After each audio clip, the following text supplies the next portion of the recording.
पूळ गेळे आता कबूलत गबूल सुटला का विचार त्या लोकांना. आपण भावनेच्या भरात जाणार. आज 30 वर्ष झाली. याला जबाबदार कोण? ह्याला जबाबदार पहिले राणे साहेबच आहेत. कारण का त्यांच्या काळात झाला, त्यांच्या काळात झालं. मी सांगत नाही आहे. कागदोपत्री काढून बघा 99 मध्ये कोणाचं सरकार होतं, कोण पालकमंत्री होतं. पण तो महसूल मंत्री चंद्रकांत दादा पाटील असताना तुम्ही हा प्रश्न सोडवण्यासाठी पुढाकार घेतला होता. त्यानंतर हा प्रश्न मार्गी लागला. प्रश्न एवढा आहे की बघा आम्ही पुढाकार घेतला, पण त्यावेळी त्याच्यात अडकटी ही केसरकरनी केली. 2 मीटिंग पोस्टपोन केल्या.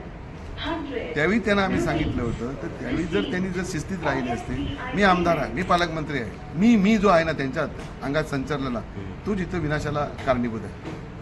आम्ही हा शब्द त्यांच्याकडे कधी नाही. अरे देवेंद्र फडणवीस साहेब मुख्यमंत्री होते त्यावेळी, चंद्रकांतदादा पाटील हे होते, रवींद्र चव्हाण बरोबर होते, पण कधीही विचार त्यांनी आम्ही हा केला नाही, मी हा केला. आणि म्हणून 30 वर्ष 30-32 वर्ष तो प्रश्न तसाच राहिला. आणि तो प्रश्न तसाच राहिल्यामुळे काय झालं, तिथल्या शेतकऱ्यांना तिथल्या कुठलाही पर्यटनाचा व्यवसाय करता येत नाही, त्यांना कुठली नुकसान भरपाई मिळत नाही. ही परिस्थिती त्यांची आहे. भावनेच्या हे माझं पर्यटनाच्या माध्यमातून केरळ कुठे गेलंय, मग इथं का नाही झालं?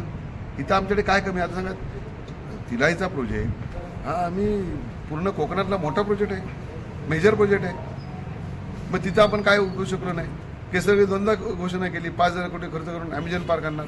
काय झालं? आज मांगेलीसारख्या सगळा तो मधला बेल्ट आहे, इतका सुंदर बेल्ट आहे, त्याच्यातून पण आपल्याला इथे रोजगार निर्माण करता येईल. पण असे प्रयत्न झाले नाहीत. आम्ही ॲडव्हेंचर गेम आणणार, अमका आणणार, पण ते आणा ना. कोणी रोखले का तुम्हाला? आमुलीचा चांगला अभ्यास करून घेतला पाहिजे, चौकूळ गेला सगळा जर अभ्यास करून घेतला, आणि जर तसं पोषक आहे ते पर्यटनाला वातावरण. आज आम्ही जे गोव्याला येणार ते गाड्या मोजत बसतो आंबोलीत बसून. विचार करा, त्या वापोली रस्त्याला किती गाड्या असतात. आज वापोली रस्त्याला किती लोकांनी तिथे छोटे रोजगार केलेत.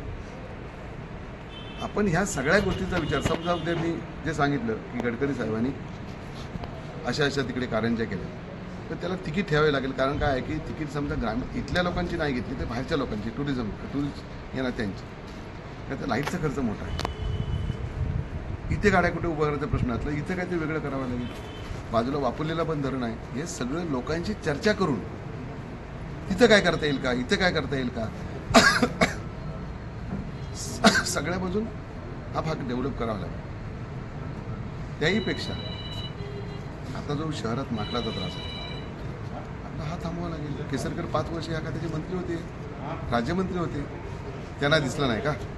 गौरवांचा त्रास दिसला नाही का? त्यामुळे हे झालं, पर्यटन रोजगार झालं, आढाळीचं आपण सांगितलं ते झालं. शेतकऱ्यांसाठी काम करावं लागेल.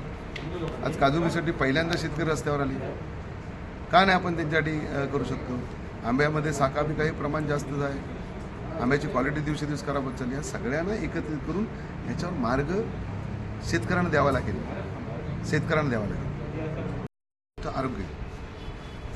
आरोग्याच्या गोष्टी संदर्भात मी एवढा सिरियस आहे की गोवा मेडिकल आणि आपल्या इथल्याच ही छोटी हॉस्पिटल आपली गव्हर्नमेंटची आहे, त्यांचं टायअप करायचं. परमनंट डॉक्टर त्या ठिकाणी मिळायला पाहिजे. त्याही शिवाय त्यांना तिथे असलेले ज्या काही आवश्यक गरजा आहेत, एक्सरे मशीन असतील, तिकडे त्यांना जे लागणारे सगळ्याच गरजा. मी एक उदाहरण म्हणून सांगितलं का सगळ्या ठिकाणी आपण मोठ्या ज्या काही मशीन आहेत सिटी स्कॅनवर घेऊ शकत नाही, पण निदान तालुक्याच्या ठिकाणी तरी त्या आवश्यक आहेत. त्या सगळ्या सोयी तिथे आपल्याला सगळ्या टेस्ट तिथे व्हायला पाहिजे. अशा प्रकारची उपाययोजना पहिल्या सुरुवातीला करायची. जे मल्टीपर्पज हॉस्पिटल 7.5 वर्षापूर्वी मंजूर झालं, त्याची कुठल्याही प्रदेश सावंतळीकरण एकत्र करून या तालुक्यातले प्रमुख लोकांना एकत्र करून हे हॉस्पिटल काही इथं बंद करायचं नाही. पण समजा इथे जागा मिळाली तर इथे जागा नाही मिळाली तर मग जी गुणाजींनी जी जागा द्यायची केली होती तिथे या सगळ्या लोकांशी कन्सल्ट करून तिथे त्या हॉस्पिटलची पायाभरणी आघाडीच्या सगळ्या नेते मंडळांना त्या ठिकाणी करू. ही पहिलं माझं विजन आहे. दुसरं विजन असं आहे की आज रोजगाराचा जो मोठा प्रश्न आहे. 22,000 ते 25,000 मुलं आपली आज गोव्यात जातात. नुसती गोव्यातच जात नाही, काही मुंबईत जातात, काही ठाण्यात जातात, काही कोल्हापुरात जातात, काही पुण्यात जातात, काही बेळगावात जातात. आपला जो फ्लो थांबवायला पाहिजे, तिथे रोजगार व्हायला पाहिजे. पूर्वी जर आपण बघितलं तर आपल्या या जिल्ह्यात 4 विधानसभा होत्या, आता आपण 3वर आलो. पूर्वी आपलं पार्लमेंट म्हणजे लोकसभा ही आपली राजापूर लोकसभा मतदारसंघ, आपण आता चिपळूणपर्यंत गेलो परशुरामाच्या घाटात. पूर्वी आपल्याकडे इकडे 58 जिल्हा परिषद मतदारसंघ होते, आता आम्ही 50वर आलो. म्हणजेच काय की नोकरी मिळत नसल्यामुळे, रोजगार नसल्यामुळे इथलं स्थलांतर होतंय. ते थांबवलं पाहिजे, परत आपल्या गावाकडे या ठिकाणी बोलवलं पाहिजे. आणि म्हणून या सगळ्या माध्यमातून आपल्याला काम करावं लागेल. आडाळी एमआयडीसी जी 2013 झाली, तिथं कुठल्याही स्वरूपात तिथे 2-3 व्यवसाय हे पहिल्या वर्षात आपल्याला आणावे लागतील. त्याचबरोबर पर्यटनाच्या वर मालवणमध्ये लोक येतात, देवबागला येतात, तारकर्लीला येतात, वायरीत येतात. मग आमच्या ठिकाणी आमची किनारपट्टी का वाईट आहे का? आंबोलीमध्ये आम्ही आणि प्रवीण भोसले 8 दिवसापूर्वी होतो. संध्याकाळी हुरहुरीवरणारी थंडी होती. त्या आंबोलीचं महत्त्व आपल्याला फक्त आंबोलीचा धबधबा माहिती आहे, पण आंबोली इतकी सुंदर आहे. आतमध्ये इथे जंगल सफारी चालू करता येण्यासारखी आहे. तिथे चांगलं फॉरेस्ट आहे. आतले संस्थान काळापासून रस्ते आहेत. ते पॉईंट डेव्हलप करायला पाहिजे. जर समजा महाबळेश्वरला आज लोक एवढे जातात, मग आंबोलीला का नाही? त्या दृष्टिकोनातून आंबोली डेव्हलप करायला पाहिजे. तिथे चौकू चांगला आहे. आज 3-3 धबधबे आहेत. आज फॅमिली घेऊन आपण आंबोलीच्या धबधब्यावर नाही जाऊ शकत रस्त्यावर असल्यामुळे. म्हणून पावसाळी पर्यटनासाठी सुद्धा आज तिकडे उडीलेला धबधबा आहे, पुढे गेल्यानंतर बाबा धबधबा आहे. हे सर्किट पूर्ण करावं लागेल आणि मग घारपीपर्यंत पुढे जाऊन घारपीतनं एक रस्ता खाली उतरावा लागेल चौकूमधून आणि नेनेवाडीतून परत केसरीला.